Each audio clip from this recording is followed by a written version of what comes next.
মাননীয় সদস্য জনাব মোহাম্মদ মতিয়ার রহমান লালমনিরহাট ৩ কে তার বক্তব্য রাখার আহ্বান জানাচ্ছি।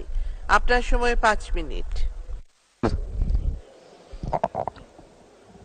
মাননীয় স্পিকার, আপনাকে ধন্যবাদ। মহান জাতীয় সংসদে দাঁড়িয়ে 2023-24 সালের অর্থ বছরের সাধারণ আলোচনায় অংশগ্রহণ করার সুযোগ পেয়ে আমি কৃতজ্ঞ। মাননীয় স্পিকার, আমি 24-25 অর্থ বছরের যাই হোক, মাননীয় স্পিকার, আজকের এই সংসদে দাঁড়িয়ে আমি গভীর শ্রদ্ধা ভরে স্মরণ করতে চাই হাজার বছরের শ্রেষ্ঠ বাঙালি জাতির আরাধ্য পুরুষ। আমি সবসময় যে কথাটি বলি যে আমার শ্রেষ্ঠ কবিতা কাব্যগ্রন্থ গীতাঞ্জলি নয়, আমার শ্রেষ্ঠ কবিতা হাজার বছরের শ্রেষ্ঠ বাঙালি বঙ্গবন্ধু শেখ মুজিবের 7ই মার্চের ভাষণ, এবং শ্রেষ্ঠ কবিতার চরণ হচ্ছে আমাকে দাবায় রাখতে পারবে না। আমি সেই মহান জাতির পিতা বঙ্গবন্ধু শেখ মুজিবের বিধি আত্মার প্রতি শ্রদ্ধা নিবেদন করছি। 15ই আগস্টে যারা শাহাদত বরণ করেছেন তাদের আত্মার প্রতি শ্রদ্ধা জানাই। যারা বাংলাদেশের স্বাধীনতা আন্দোলনে আত্মাহুতি দিয়েছেন তাদের রুহের মাগফিরাত কামনা করি। আমার 2 লক্ষ মা বোনের প্রতি সম্মান জানাই। মাননীয় স্পিকার, আমি যখন এই সংসদে দাঁড়িয়ে এই বাজেটের উপরে আলোচনা করছি তখন আজকে মাননীয় প্রধানমন্ত্রী একটি সংবাদ সম্মেলন করেছেন। সেই কারণে আমার বাজেট বক্তৃতা অত দীর্ঘায়িত করব না, কারণ সংবাদ সম্মেলনে মাননীয় প্রধানমন্ত্রী আমার প্রশ্নগুলোর উত্তর রেখেছেন। আজকের যে বাজেট প্রণয়ন করেছেন সেই বাজেটে অনেকেই অনেকভাবে কথা বলেছেন। সংসদে দাঁড়িয়ে বিজ্ঞজনেরা এই বাজেট সম্পর্কে কথা বলেছেন। বাইরের থেকে এই বাজেটের অনেকেই সমালোচনা করেছেন। যারা সমালোচনা করেছেন তাদের উদ্দেশ্যে শুধু এই কথা বলতে চাই, তারা বাজেটটা না পড়েই সমালোচনা করেছেন। মাননীয় স্পিকার, এই দেশে এমন অবস্থা হয় যে বিরোধী দল বাংলাদেশে যারা আছেন তারা আজকে বাজেট ঘোষণার আগেই তারা একটা পোস্টার, তারা একটা ফেস্টুন, একটা ব্যানার তৈরি করে রেখে যায়, এই বাজেট গরিব মারার বাজেট, এই বাজেট মানি না, এই বাজেটের কোনো দিক নির্দেশনা নাই। কিন্তু তারা বাজেট না পড়েই এই কথাগুলো বলে থাকেন। এই বাজেটে কি নাই মাননীয় স্পিকার?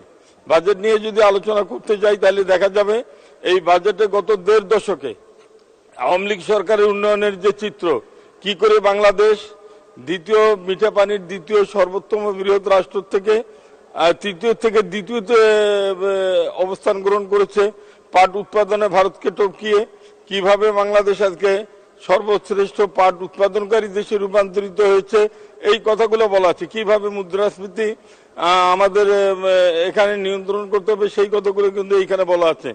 মাননীয় স্পিকার, সেই দিকে আলোচনা না করে যারা আজকে বাংলাদেশের এই প্রেক্ষাপটকে এইভাবে বিশ্লেষণ করতে চান তাদের শুধু জন্য একটুকুই বলতে চাই যে বাংলাদেশে এই মানুষ 64টি জেলার মধ্যে 58টি জেলাকে মাননীয় প্রধানমন্ত্রী গৃহহীন ভূমিহীন মুক্ত জেলা হিসেবে ঘোষণা করেছেন।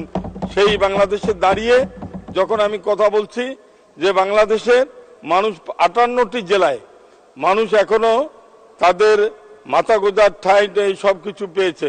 আমার উত্তর জনপদ ছিল মঙ্গা কবিলিত এলাকা, ওই অঞ্চলে মানুষ না খেয়ে এই দিনে আষাঢ় শ্রাবণ মাসে ওই এলাকার মানুষ না খেয়ে থাকতো। সেই এলাকায় এখন ক্ষুধা নাই, দারিদ্র নাই, সেই এলাকার মানুষের হাহাকার নাই, সেই এলাকার মানুষকে মানুষ এখন মফিজ বলে না। কিন্তু মাননীয় স্পিকার, আমাদের উত্তরবঙ্গের মানুষ এই সংসদে বাজেট দিয়েছেন, কিন্তু সেই বাজেটে আমাদের বিশেষ করে রংপুর জেলার জন্য আলাদা কোনো বরাদ্দ রাখেন নাই, যেটি আমাদের উত্তরবঙ্গের, আপনি মাননীয় স্পিকার, আপনি উত্তরবঙ্গ থেকে নির্বাচিত একজন মাননীয় সংসদ সদস্য, আমি আপনার মাধ্যমে মাননীয় অর্থমন্ত্রীকে অনুরোধ করব অন্যান্য বিভাগগুলোর জন্য যেভাবে আলাদা প্রকল্প করে বিভাগগুলোর উন্নয়নের জন্য মাননীয় প্রধানমন্ত্রীর উন্নয়নের সারথি করবার জন্য যেভাবে কাজ করছে রংপুর বিভাগকে এইভাবে একটা উন্নয়নের মডেলে নিয়ে এসে আমাদের কিছু সহযোগিতা বাড়িয়ে দেওয়ার জন্য মাননীয় অর্থমন্ত্রীর কাছে আমি বিনীতভাবে অনুরোধ করছি।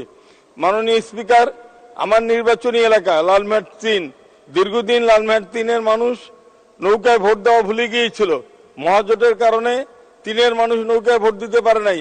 এবার মাননীয় প্রধানমন্ত্রী আমাকে মনোনয়ন দিয়ে লালমেটের মানুষকে নৌকা মার্কার ভোট দেওয়ার সুযোগ করে দিয়েছেন, এবং সেই জন্য আমি মাননীয় প্রধানমন্ত্রীকে কৃতজ্ঞতা জানাই আমার নির্বাচনী এলাকার জনমানুষকে, যারা তারা ভোট দিয়ে আমাকে বিপুল ভোটের ব্যবধানে সংসদে পাঠিয়েছেন। মাননীয় সদস্য 1 মিনিট। 2 মিনিট মাননীয় স্পিকার। শেষ করুন। আমার নির্বাচনী এলাকার সামান্য কিছু দাবি দেওয়া আছে মাননীয় স্পিকার, যে আমার সদর আসনে একটি বঙ্গবন্ধু এভিয়েশন এবং এয়ারোস্পেস ইউনিভার্সিটির ঘোষণা দেওয়া হয়েছে, কিন্তু আজকে যে জটিলতা দেখতে পাচ্ছি মাননীয় প্রধানমন্ত্রীর একান্ত হস্তক্ষেপ ছাড়া সেটা পূর্ণাঙ্গ রূপে দেওয়া সম্ভব না। মাননীয় প্রধানমন্ত্রীর এই ব্যাপারে হস্তক্ষেপ কামনা করছি। মাননীয় স্পিকার, আজকে তিস্তা মহাপরিকল্পনা নিয়ে মাননীয় প্রধানমন্ত্রী কথা বলেছেন, সেই দিকে আমি কথা বলবো না।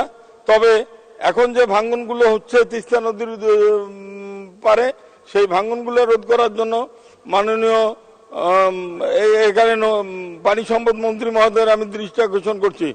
মাননীয় স্পিকার, আমার অঞ্চলে একটি, আপনি জানেন যে এই অঞ্চলে কর্মস্থল বলতে মানুষের কিছু নাই, ওখানে শিল্প নাই, কল নাই, কারখানা নাই। ওই অঞ্চলে একটা অর্থনৈতিক অঞ্চল যদি তৈরি করা যায়, মাননীয় প্রধানমন্ত্রী প্রতিশ্রুত অর্থনৈতিক অঞ্চল তৈরি করলে ওইখানে মানুষের একটু কাজ করার। 1 মিনিট শেষ করুন। মাননীয় স্পিকার, ওই আপনি নেপাল, ভুটান এবং ভারতের 7 সিস্টার্স থেকে লালমেহাটে বাংলাদেশের সঙ্গে যোগাযোগের জন্য লালমেহাট একটা পুরাতন স্থলবন্দর ছিল মোগলহাটে, সেই স্থলবন্দরটা চালু করলে আমার এলাকার মানুষের উন্নয়ন হবে, তো দেশের অর্থনৈতিক প্রবৃদ্ধির ক্ষেত্রে ওই স্থলবন্দরটি একটা বড় ভূমিকা রাখবে। মাননীয় স্পিকার, মাননীয় স্পিকার, আমার অঞ্চলে